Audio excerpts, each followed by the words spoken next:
Move over to our next speaker, who has spent many years in service to Srila Gurudeva and Srila Prabhupada. He's known as one of the senior devotees of Srila Swami Maharaj.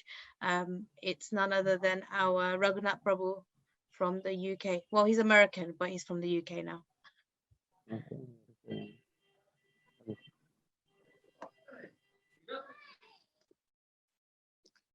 Am I audible? Yes, you are. Okay. Amagana Chimanandasha, Gananjana Shilakaya. Chakshila Militam Jana Tasman Shri Gurudeva Namaha. Shri Chaitanya Manobhistam, Stapitam Jana Bhutale, Swayam Rupadamayam Dadati Sapadantikam. Jai Shri Krishna Chaitanya Prabhu Nityananda Shri Vidyadhara Swasti Govardhavrinda. Hare Krishna, Krishna Krishna, Hare Hare. Hare Ram, Ram Ram, Hare Hare.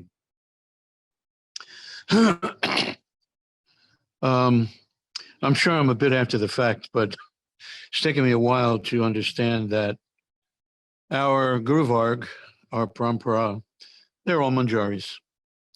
Therefore, Guru Tattva, in my understanding, means Radhika. Srila Govinda Maharaj points out in his books to us that Krishna says, Radha is my Guru. So, if she's his Guru, to me that means she's everybody's Guru. What's the proof? She's reaching out to us. The acharyas in our line are her handpicked Manjaris, sent to this world to enter the material nature, to do what? To offer all conditioned souls in the human form of life an opportunity to enter into her Astakaliya Leela with Krishna. For me, this is the sum and substance of the whole Vaishnava philosophy. I only know a few identities. Srila Bhaktisiddhanta Saraswati Thakur is, I believe, Nayana Manjari, Srila Bhaktivinoda Thakur, Kamala Manjari. The 6 Goswamis are actually the 6 Manjaris. Raghunath Das Goswami, Rati Manjari, Raghunath Bhatta Goswami, Rasa Manjari, Gopala Bhatta Goswami, Guna Manjari, who is it? Sanatana Goswami, Lavanga Manjari, Jiva Goswami, Vilas Manjari, and of course, Rupa Goswami is Rupa Manjari. So we are in this disciplic succession of Manjaris who have been sent to take birth as acharyas to teach us how to enter into Srimati Radhika's intimate circle. I remember the first time I met His Divine Grace A.C. Bhaktivedanta Swami, my Diksha Guru, and Srila Narayana Maharaj, my Shiksha Guru. I remember feeling curiously, spontaneously attracted to both of them, but I couldn't really understand why. Perhaps many lifetimes or some lifetimes of Sukriti or Adhikar enabled me to perceive something of them, some microscopic, something very microscopic about them that had a very magnetic pull to it. Now I understand what that magnetic pull is. It's the pull of Rajadam. It's extraordinary. It's incredible. When I was first involved in the Krishna consciousness experience, people used to say to me, oh, Srila Prabhupada is so heavy. Guru means heavy, you know. Same with Narayana Maharaj. Devotees used to say, this goes back to the late 70s when I first met him. So heavy, heavy, heavy. Then it took me a while to realize, what is that heaviness? That heaviness is prema. It is prema. That's what the heaviness is. Therefore, people say, you know, very commonly, sometimes people say, love conquers all. They have no idea. They have no idea whatsoever what they're saying. The love that conquers all is the love of the residents of Braj, specifically the Manjaris, for rendering service to the pastimes of Radha and Krishna. And for me personally, this is what the Krishna consciousness movement now means to me. It means different things to different people as they enter onto the path, you know. Perhaps in the beginning, people think the devotees are very friendly and they like the prasadam and they like the kirtan, so forth and so on, so forth and so on. These things are all meant to attract our attention. They are tools, actually. Of course, in the spiritual world, there is singing, there is dancing, there is, you know, nice prasad. So many things are there. But we are experiencing something that is a microcosm, not just a microcosm, but more like a miniature version of what's going on there when we participate in the Krishna consciousness movement. I remember thinking to myself when I met Gurudeva, when I read Srila Narayana Maharaj, oh, he's so powerful, he's so heavy. Now I know what it was or what it is. It's his love.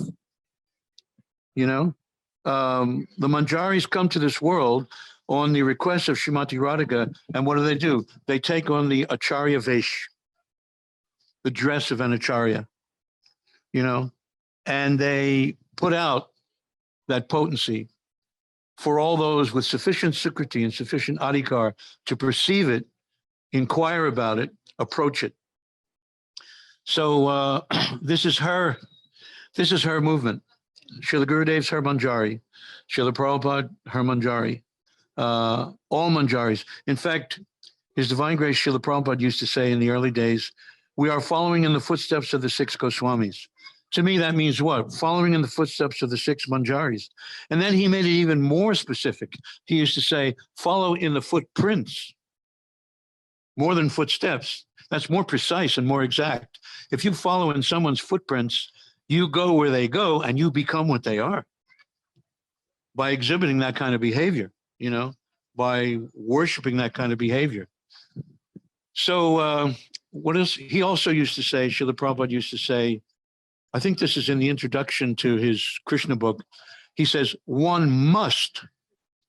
A lot of people have missed this. He says, one must read the books of the 6 Goswamis. Again, who are the 6 Goswamis? The 6 Manjaris. Who is more qualified? Who could possibly be more qualified to write about the pastimes of Radha and Krishna than personalities who are directly a part of it? You know, who are the personification of that Leela.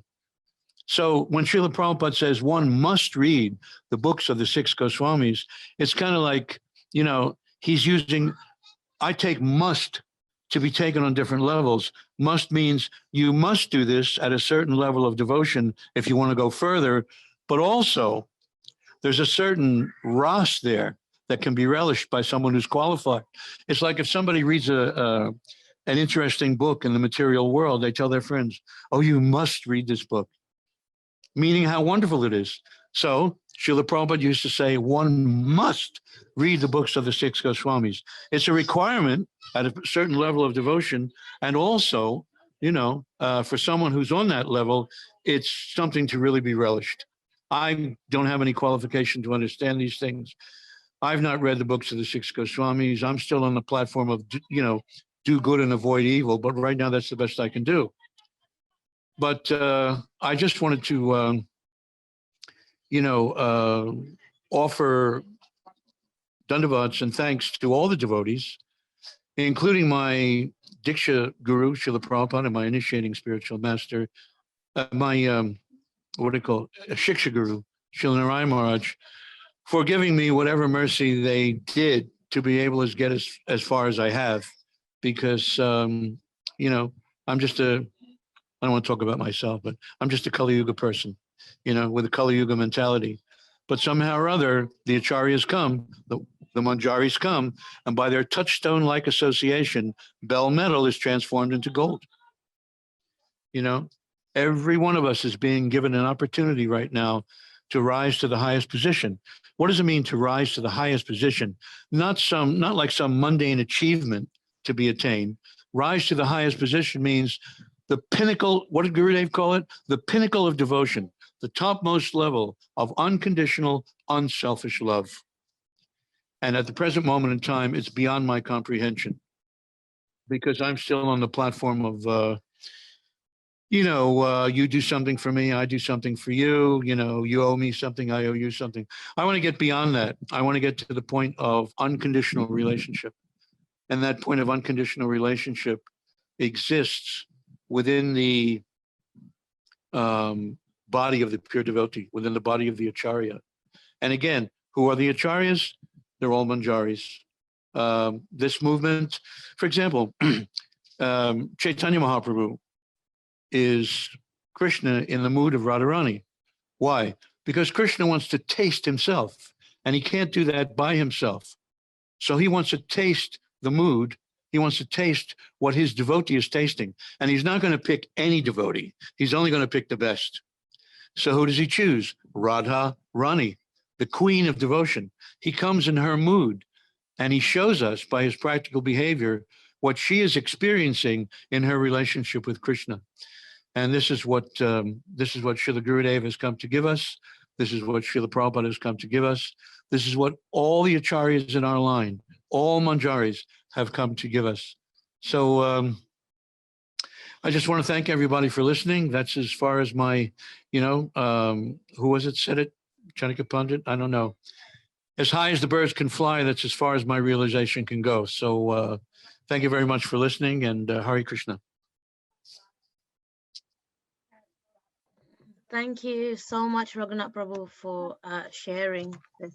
Actually, what you're experiencing and what you spoke about in terms of the meaning of heaviness, and that is Srimati, like that prem, it's that prem, and this movement is based around this prem, and the when you met with Srila Prabhupada and when you met with Srila Gurudev, this magnet like feeling that everyone had when they met them, the way that you've explained it is so beautiful. And actually I never ever thought of it in that way. And I guess as time goes on and as bhakti increases, as I'm seeing so many senior devotees, these realizations occur, and actually they're so wonderful and so beautiful. And I hope that I actually get to understand the depths of what you're actually seeing and realizing. So thank you so much for spending some time with us to explain this, because it was phenomenal.